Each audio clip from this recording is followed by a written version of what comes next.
Nuevamente estamos aquí reunidos a través de este video para reflexionar sobre lo que acabamos de celebrar, porque pienso que todavía hay mucho que discernir y entender. Muy francamente, a todos nosotros que hemos crecido en la iglesia o que hemos atendido alguna iglesia aún desde nuestras raíces, en lo que es el catolicismo para muchos, pero también el evangelismo, en fin, hemos escuchado el evangelio. Pero creo que hemos escuchado el evangelio de una manera muy superficial. Quisiera invitarles a escudriñar más profundamente esto, o al menos un poco más, para entenderlo mejor. Esperamos mi esposa y yo que hayan tenido ustedes una semana tranquila, de restauración, de fortaleza, de ánimo, y veamos con esperanza los días mejores que vienen ahora para todos nosotros. Hoy este día yo les invito pues al reunirnos aquí como la iglesia cristiana, a ir conmigo a la escritura, a Filipenses capítulo 2, versículos 6 al 9. Para eso obviamente yo les voy a invitar a ustedes que tengan la escritura con ustedes. Abran la escritura para escudriñar esto. Ya hemos celebrado la resurrección. Ya hemos celebrado lo que entendemos que es la restauración de Jesús. En mi entendimiento, yo veo que Dios envía a Jesús a traernos un mensaje. El ser humano, en su estructura en la que se rige, que es imperio, en el tiempo de Jesús, greco-romano, y naturalmente la tradición del judaísmo, el Sanedrín, toma a Jesús y se lo regresa a Dios clavado en una cruz del Calvario. Pero Dios tiene la última palabra y de nuevo le regresa a Jesús resucitado para que continúe afirmando el mensaje de Dios. Pero hoy queremos nosotros escudriñar un poco más esto a la luz de estos versículos. Les invito pues a que leamos estos versículos. Yo lo voy a leer en voz alta y si ustedes quieren hacer lo mismo, lo hacemos juntos o lo siguen en su Biblia. Dice así desde el versículo 6. El cual, siendo en forma de Dios, no estimó el ser igual a Dios como cosa a que aferrarse, sino que se despojó a sí mismo, tomando forma de siervo, hecho semejante a los hombres, y estando en la condición de hombre, se humilló a sí mismo, haciéndose obediente hasta la muerte y muerte de cruz. Por lo cual Dios también le exaltó hasta lo sumo y le dio un nombre que es sobre todo nombre. Es interesante para nosotros reflexionar en estos versículos, porque estamos reflexionando en realidad el significado de lo que nosotros entendemos como nuestra vida espiritual. Cristo nos trajo vida, nos trae un despertar espiritual a una realidad a la que hemos sido creados desde el principio. Y estos versículos que nosotros leímos es el primer canto cristiano. Cuando los cristianos se reunían, cantaban estos 4 versículos, 6, 7, 8, 9 de Filipenses. Es muy interesante porque obviamente Filipenses es una de las primeras, de uno de los primeros escritos que Pablo escribe. Y en esencia nos habla del acto de Jesús de Nazaret. Y para que este viniera a ser un canto era como el lema de las reuniones cristianas en el primer siglo.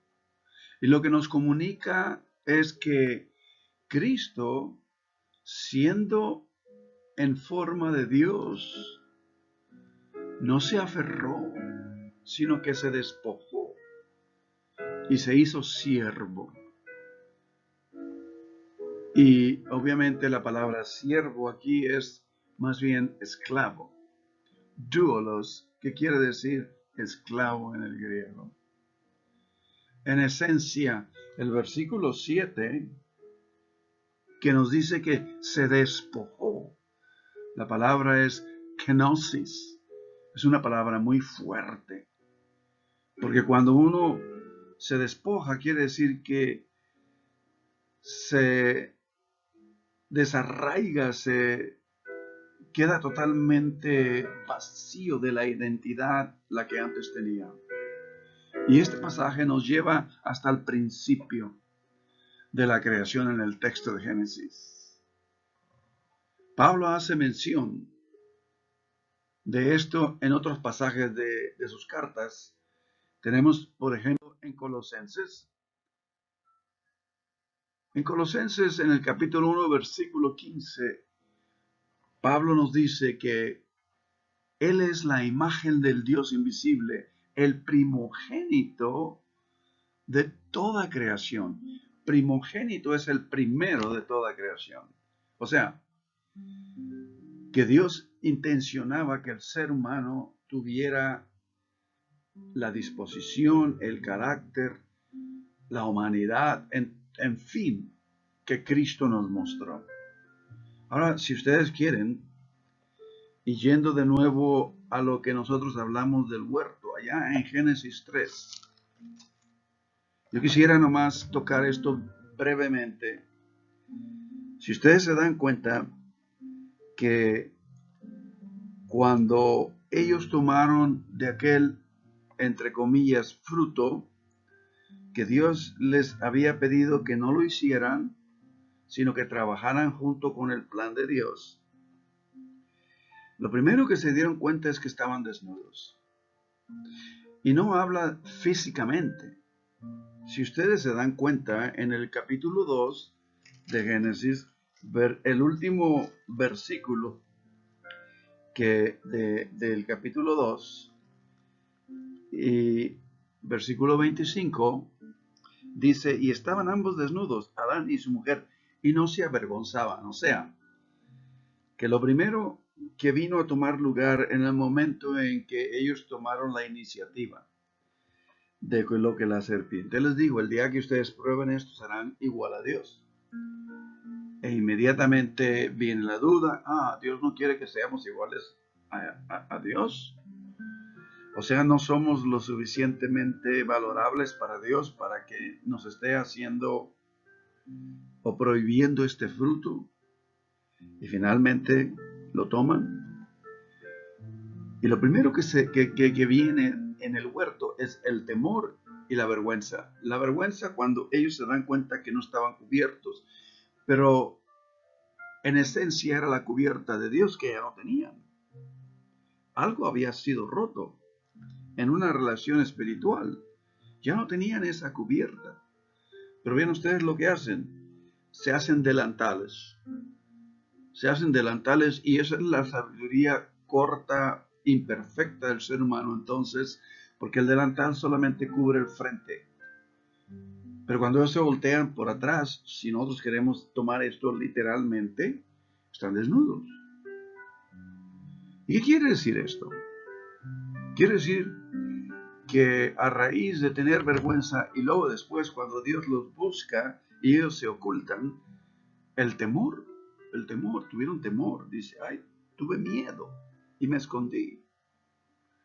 La vergüenza, el temor. Eso ha venido a ser una parte tremendamente intrínseca de nacimiento del ser humano. Eventualmente nosotros vivimos bajo la amenaza de la vergüenza y del temor. Y ponemos frentes, y es el delantal. Ponemos frentes porque no queremos ser conocidos como sabemos que somos, y es mejor proyectarnos de una manera diferente para ser aprobados. El temor de que seamos rechazados, el temor de que no, de perder algo, de perder conexión, de perder reconocimiento. Y esas son las luchas del ser humano desde entonces. Ahora, en cuanto a Jesús, en el capítulo 2 de Filipenses. Y vamos a tocar algunos otros textos, pero yo les pido a ustedes que regresemos ahora al texto de Filipenses. Pero una cosa que quiero yo decirles a ustedes, en el versículo 21 del capítulo 3 de Génesis, para inmediatamente darle una solución a la crisis del huerto, allá en Génesis, ven ustedes el versículo 21. Y Jehová Dios hizo al ser humano, el hombre ser humano, antropos, varón y mujer,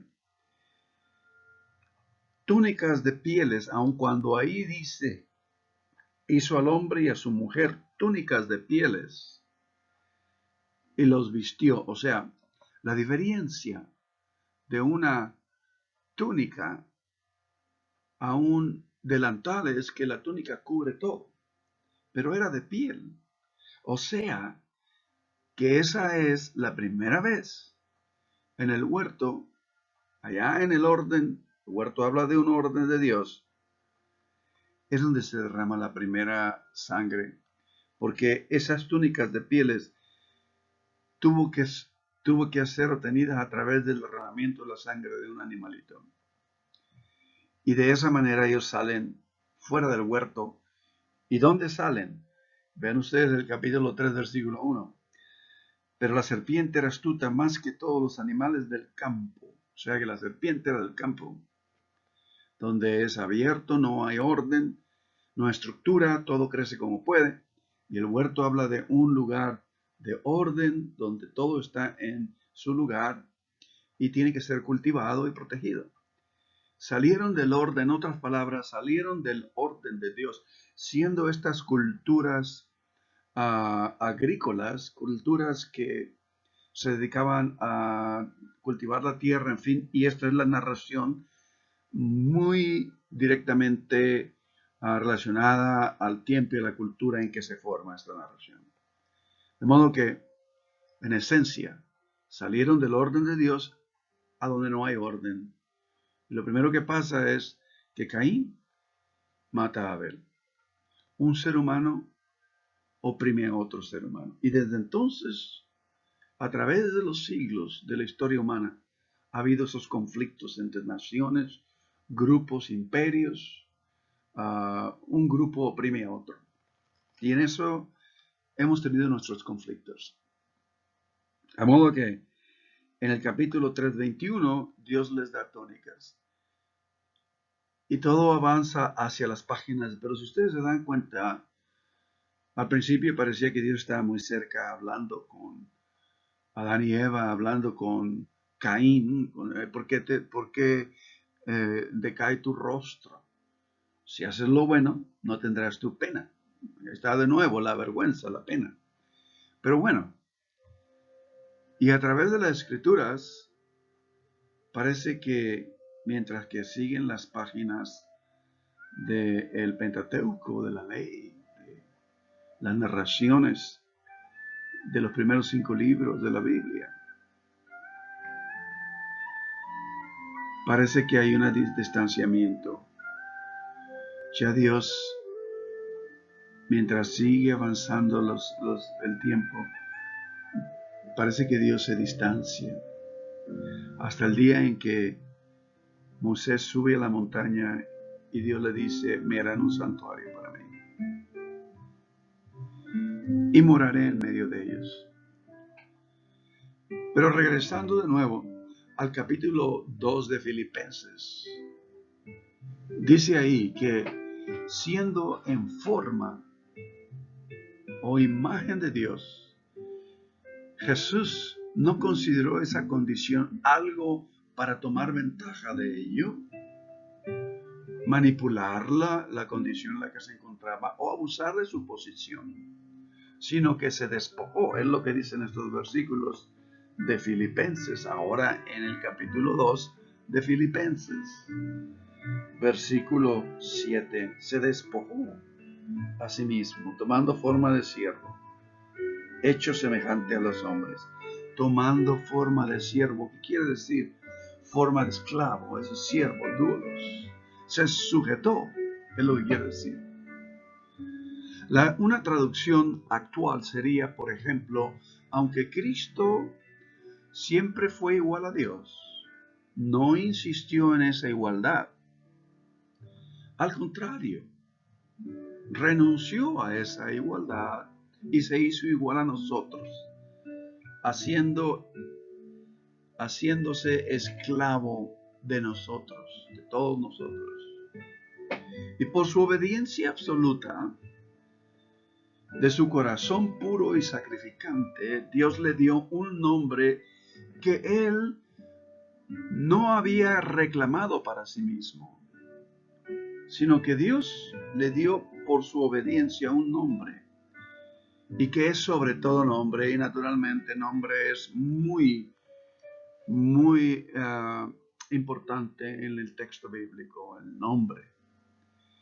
Esto significa, o este significado, lo que esto significa, es aplicable directamente a la creación, a lo que Cristo vino.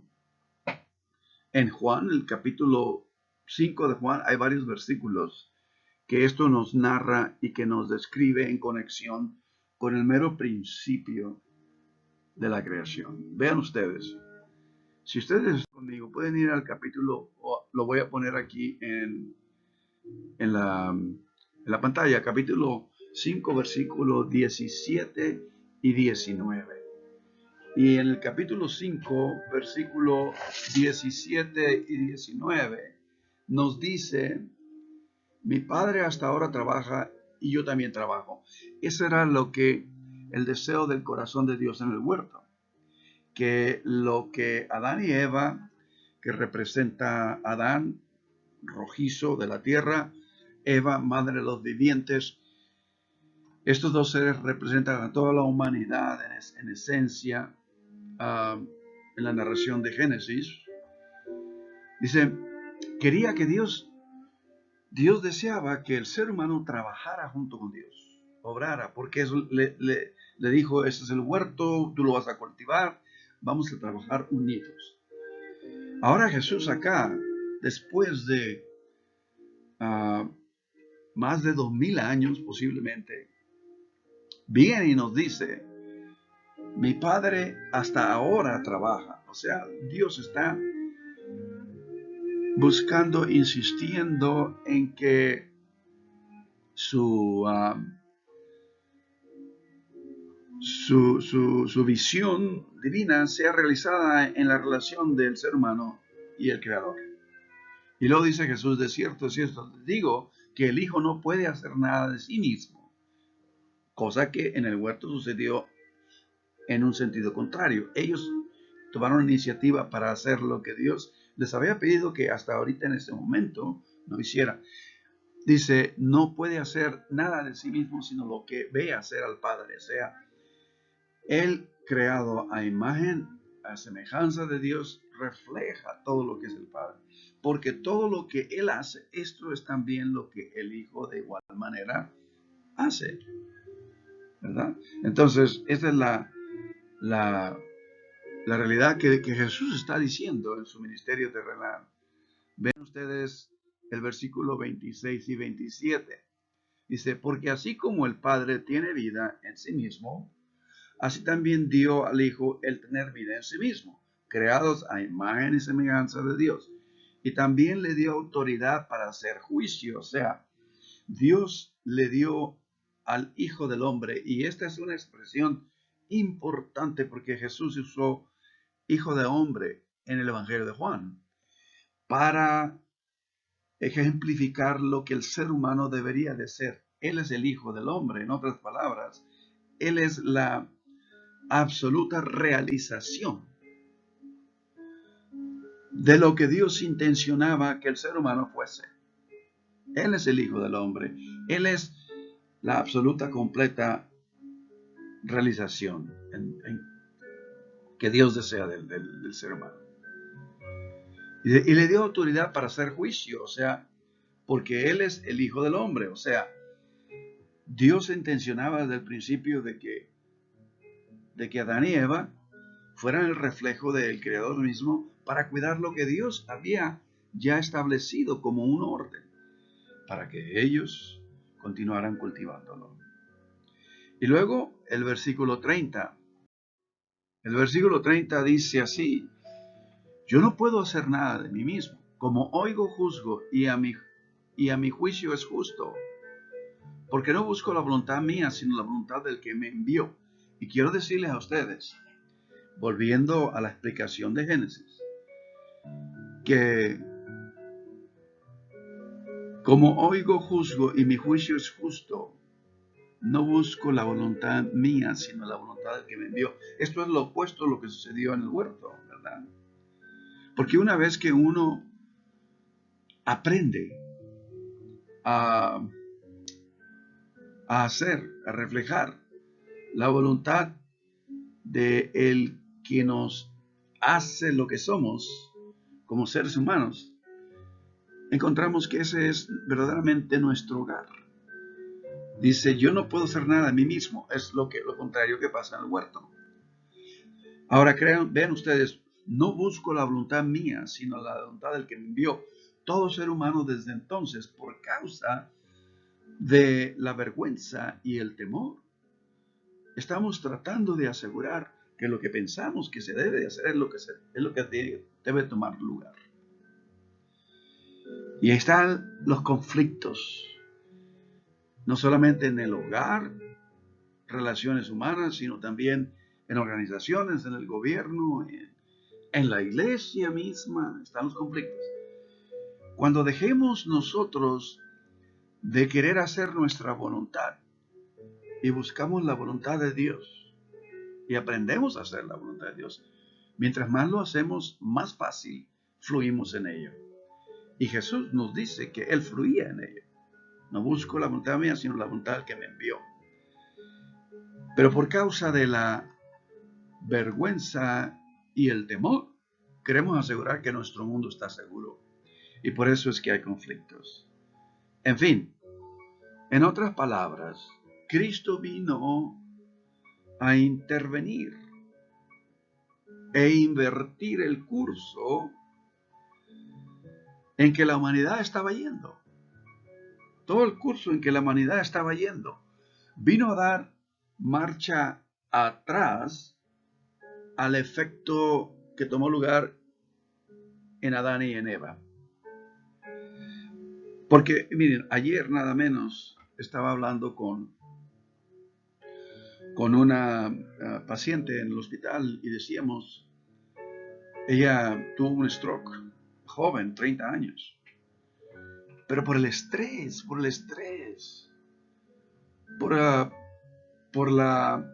el temor, por la pena que está atravesando en sus relaciones familiares, sus relaciones humanas.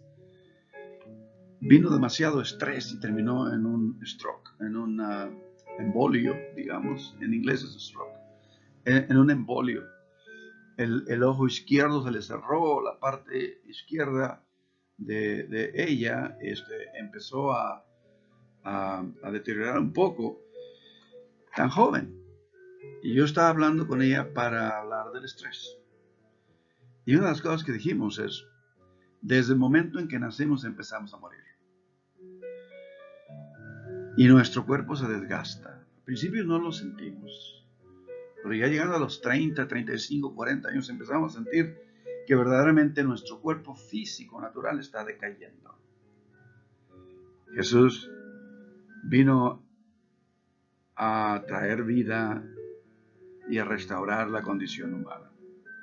Pero Dios le dijo desde el huerto, el día que probares de este fruto vas a morir. Entonces, al totalmente deshacer el cambio experimentado en Adán, en esto que nosotros estamos experimentando ahora, Cristo vino a dar marcha atrás a la desobediencia que tomó lugar en el huerto y traer vida donde en Adán se ocasionó la muerte. Cristo tuvo que tomar la forma de debilidad y muerte para invertir el proceso de destrucción en dirección opuesta a edificación y vida eterna. Eso es lo que Pablo nos dice en Romanos 5:17. Si ustedes quieren ver la Biblia o lo vemos en la pantalla, porque si por la ofensa de uno reinó la muerte para aquel uno, está hablando del evento del huerto, ¿cuánto más reinará en vida los que reciben la abundancia de su gracia y la dádiva de la justicia mediante aquel uno, Jesucristo? Ahora, hay mucho que hay que desmenuzar en este versículo, bastante. Pero déjenme decirles nomás una cosa.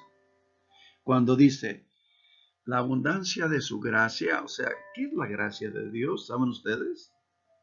Nosotros decimos, el acto de Dios inmerecido a favor de la humanidad. Es un acto de Dios inmerecido. Por la pura sencilla realidad que Dios es relacional y ama a la creación.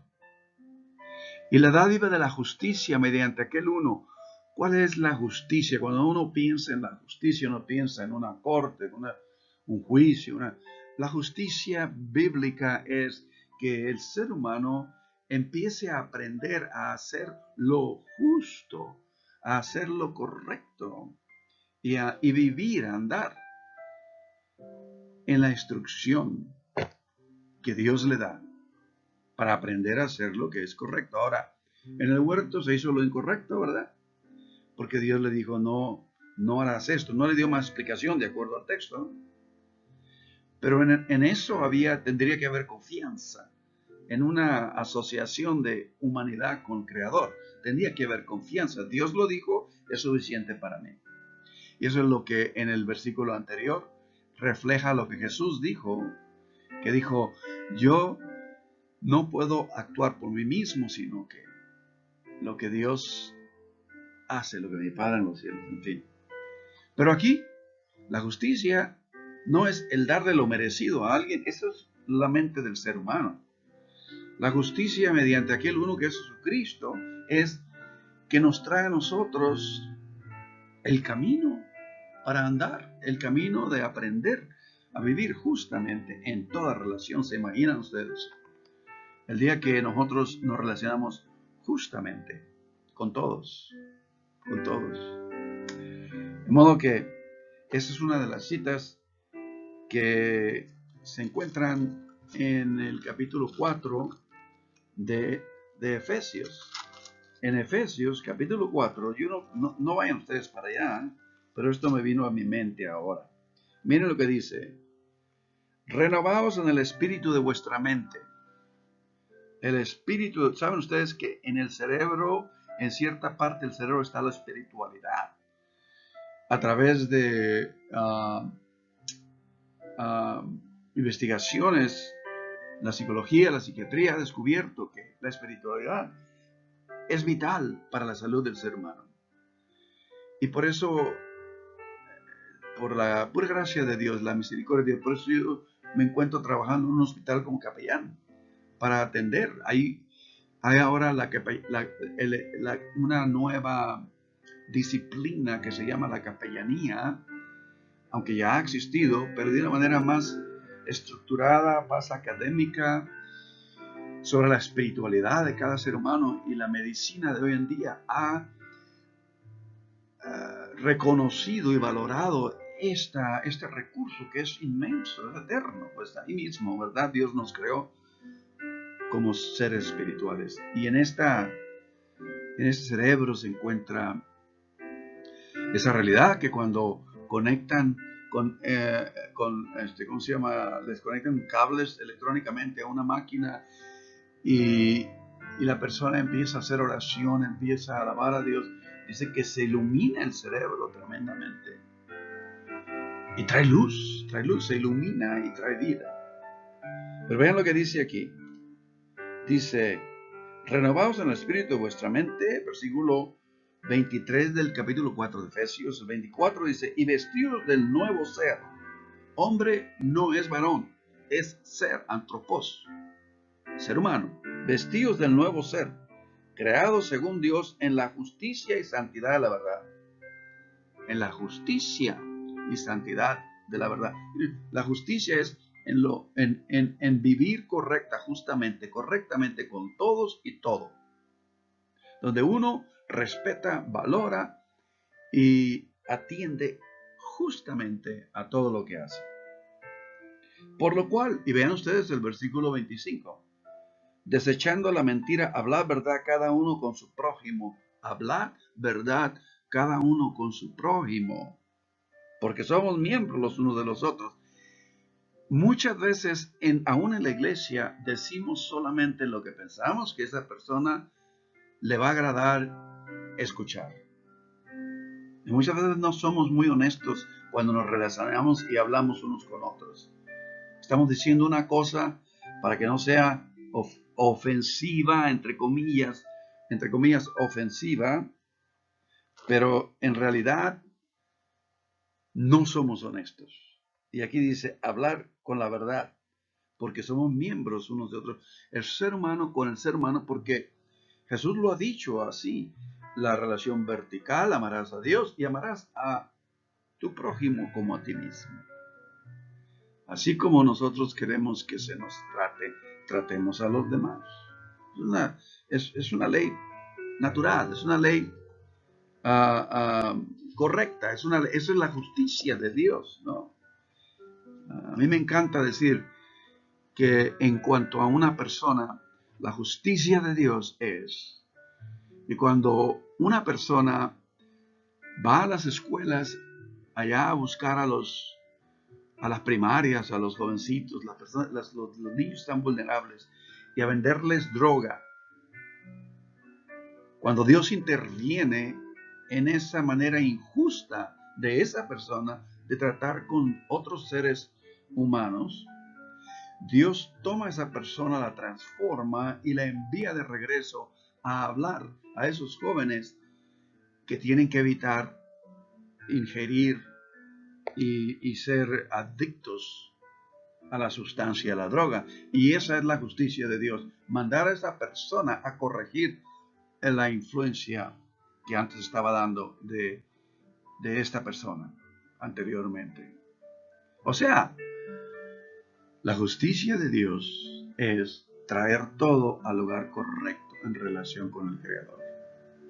Su gracia y su dádiva de justicia mediante aquel Jesucristo quien nos mostró. Fue el patrón para nosotros de lo que es una vida que agrada a Dios.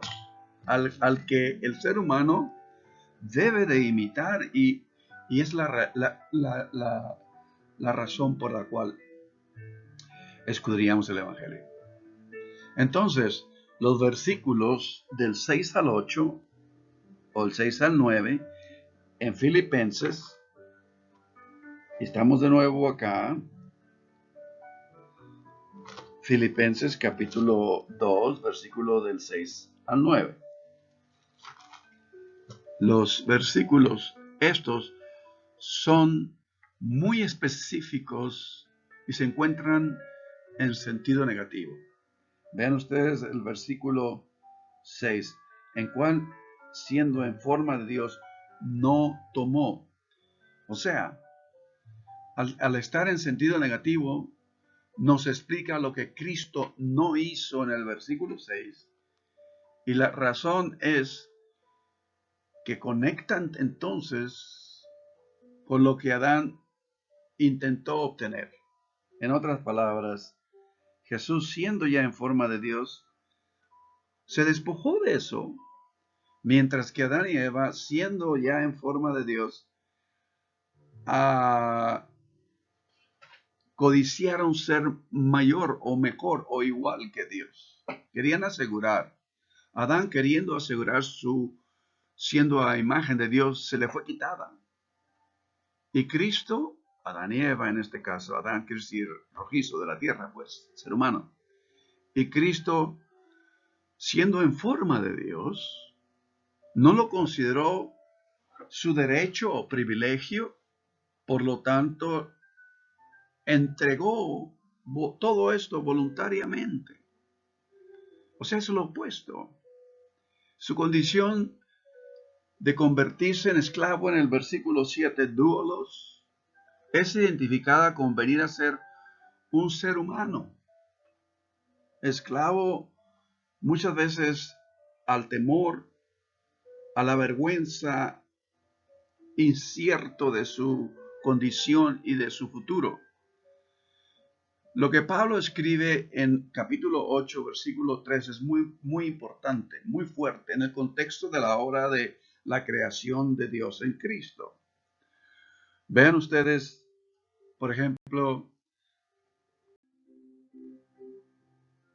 lo que Pablo escribe en Romanos capítulo 8, versículo 3, es muy fuerte. Y nosotros vemos obviamente que está tratando no solamente con el hecho de que Dios ha revelado su palabra desde el principio y por su gracia ha hecho provisión en el tiempo, inclusive desde el tiempo de Moisés, sabiendo que el ser humano en su incertidumbre, en su inestabilidad, no iba a poder llevar adelante la obra de la ley. Literalmente, Dios hace provisión de remisión a través de los sacrificios, el derramamiento de la sangre para ser restaurado cada vez que hubiera ofensa en contra de Dios. Y por esa misma razón lo dice aquí que Dios hizo lo que era imposible por la ley, o sea, la instrucción sola.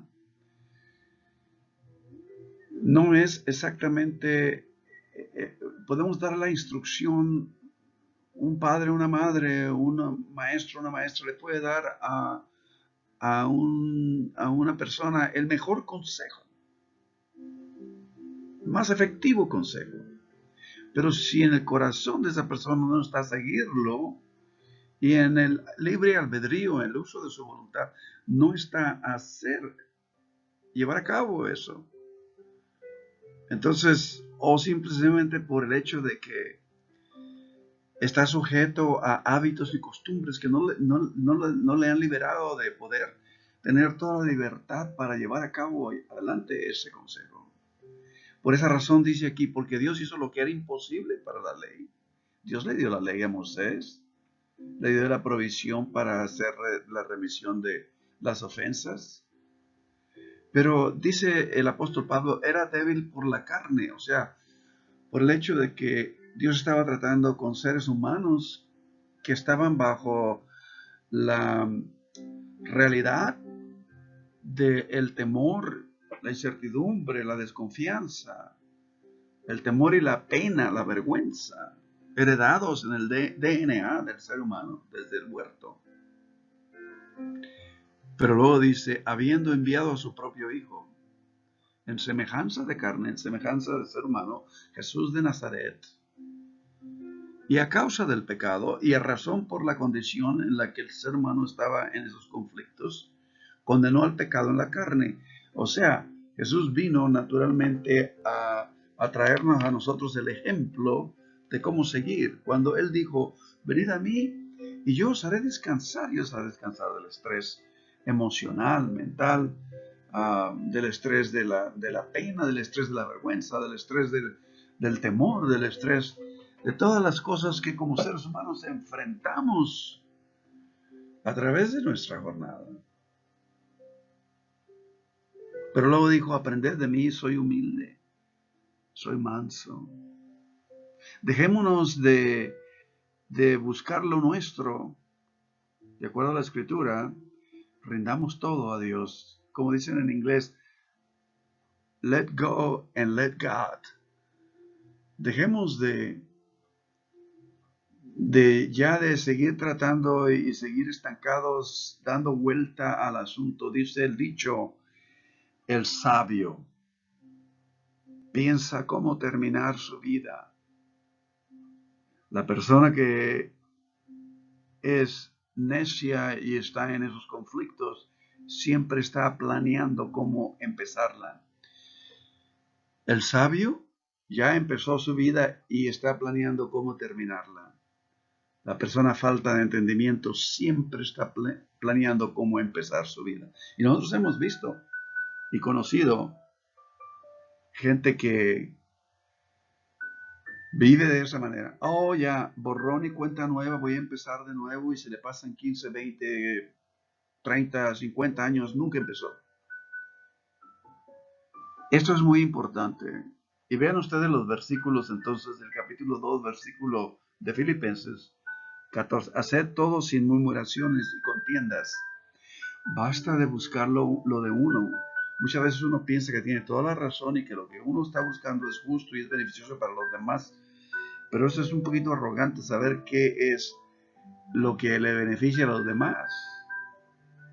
Esa es la injusticia muchas veces de los padres con los hijos, muchas veces de los hermanos con los hermanos, muchas veces de los hijos con los padres y de las relaciones humanas en esencia. Hacer todo sin murmuraciones y contiendas, para que seáis irreprensibles y sencillos hijos de Dios, sin mancha, en medio de una generación maligna y perversa, en medio de la cual resplandecéis como luminares en el mundo. Dijo Jesús, vosotros sois la luz del mundo. Asidos de la palabra de vida, para que en el día de que Cristo yo pueda gloriarme de que no he corrido en vano, ni en vano he trabajado. Aunque se ha derramado en libación sobre el sacrificio y servicio de vuestra fe, me gozo y regocijo con todos vosotros. Y asimismo gozaos y regocijaos también vosotros conmigo. Cuando todos venimos a aprender a vivir en lo justo, en lo correcto, en una relación libre, en una relación que fluye el amor de Dios verticalmente y horizontalmente, uno con el semejante, y uno trata a los demás como uno quiere que le traten, justamente, correctamente, amando y beneficiando, siendo bendición a los demás. A fin de cuentas, es lo que Dios le dijo a Abraham: daré de ti una nación grande y serás bendición. De modo que eso es lo que Cristo Jesús. Eso es lo que hemos celebrado el domingo pasado en la resurrección. Pero déjenme explicar un poco más de esto. Hay dos tipos de poder. Hay dos tipos de poder. Y en nuestra experiencia humana, en nuestra vida, en nuestra experiencia humana, uno incluye un tipo de poder, incluye elementos de control. Cuando uno tiene el poder, la autoridad, y muchas veces nosotros decimos el poder y la autoridad corrompe al ser humano.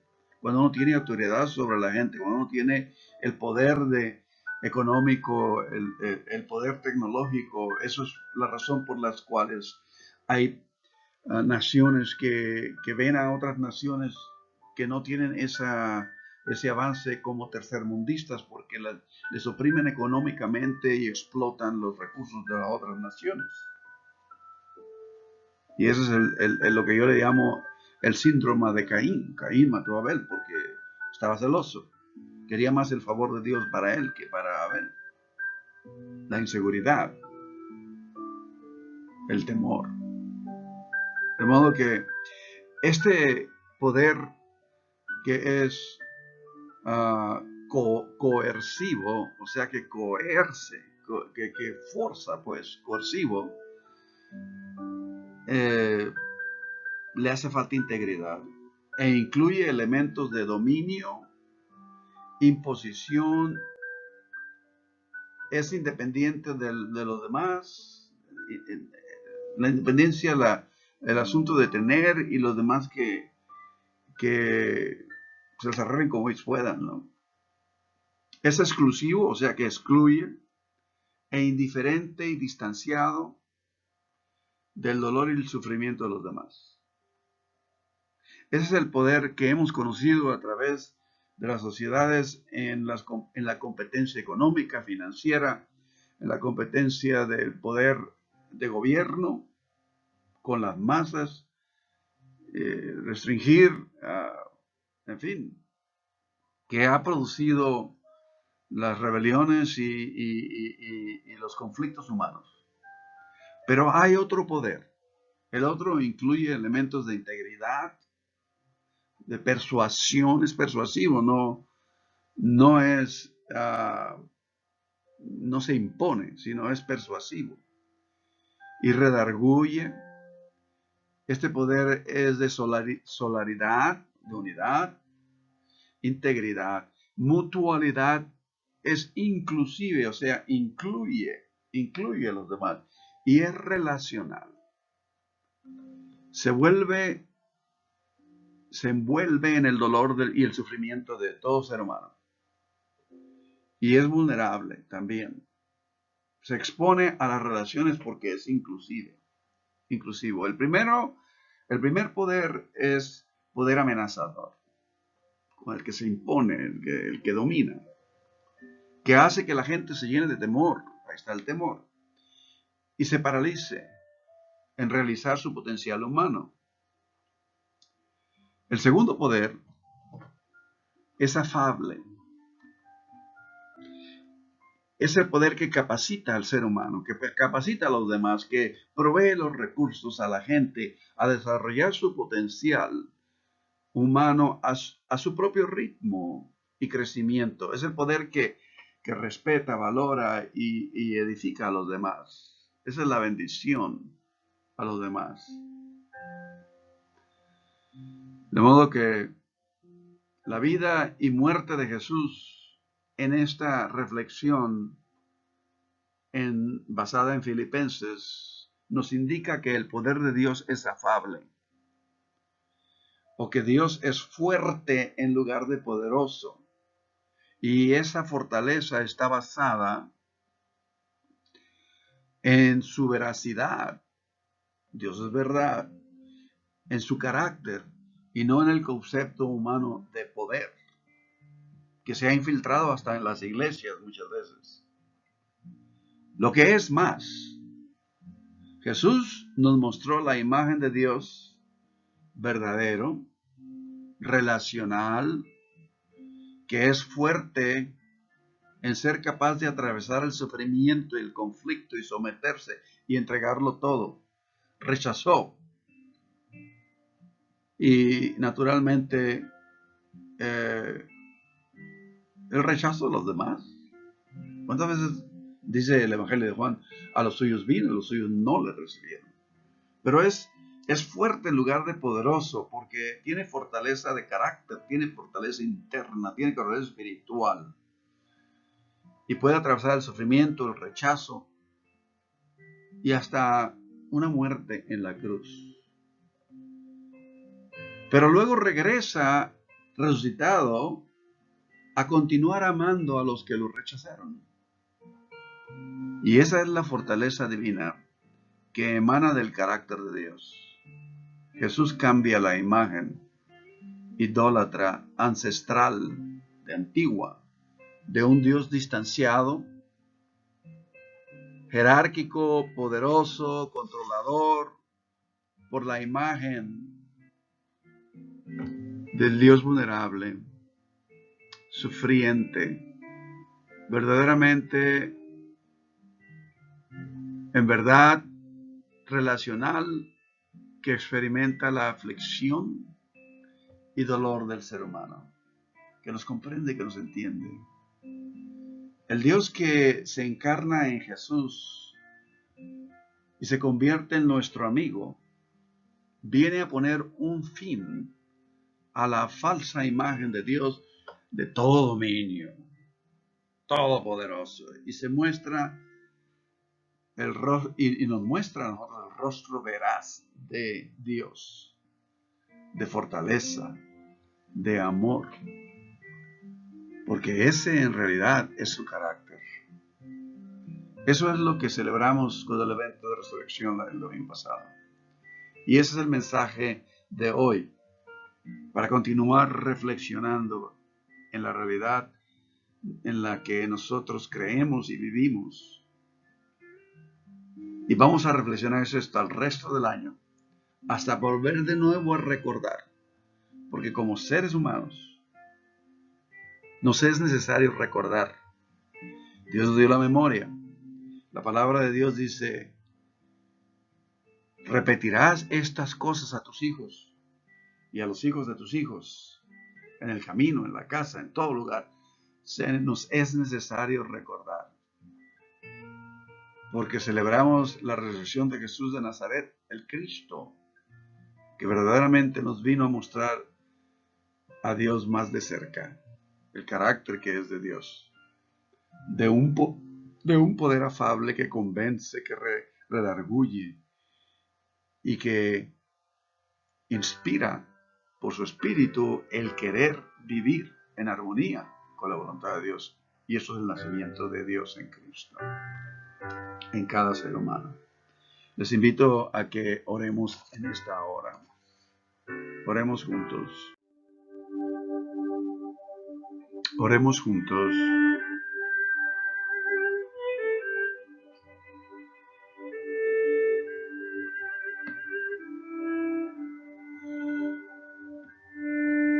Bendito Dios, te damos gracias, Señor, en verdad, porque nos has dado la guía, oh Dios, y nos has dado tu espíritu, nos has capacitado para traer todos los recursos espirituales con los que tú, oh Dios, deseas bendecirnos, para vivir una vida realizante, una vida plena, una vida absolutamente en la libertad de tu espíritu. Señor, al venir a ti hoy, primeramente pedimos salud por nuestros seres amados, por los que sufren en el hospital luchando con estos virus y aquellos que los cuidan también, enfermeras, doctores, especialistas. Señora, guárdanos bajo la protección de tu espíritu y tu guía en todo tiempo. Enséñanos, oh Dios, no solamente a orar, tu voluntad sea hecha y no la mía, sino a relacionarnos con los demás en la misma oración que el Señor nos enseñó. Perdona nuestras ofensas como nosotros perdonamos a los que ofendemos. Ayúdanos, oh Dios, a caminar el camino justo, santo, que tú nos has dado a través del ejemplo de Cristo Jesús. Hoy, este día, oramos, confiamos y así esperamos, oh Dios. Gracias, Señor, en Cristo Jesús. Amén, oh Dios.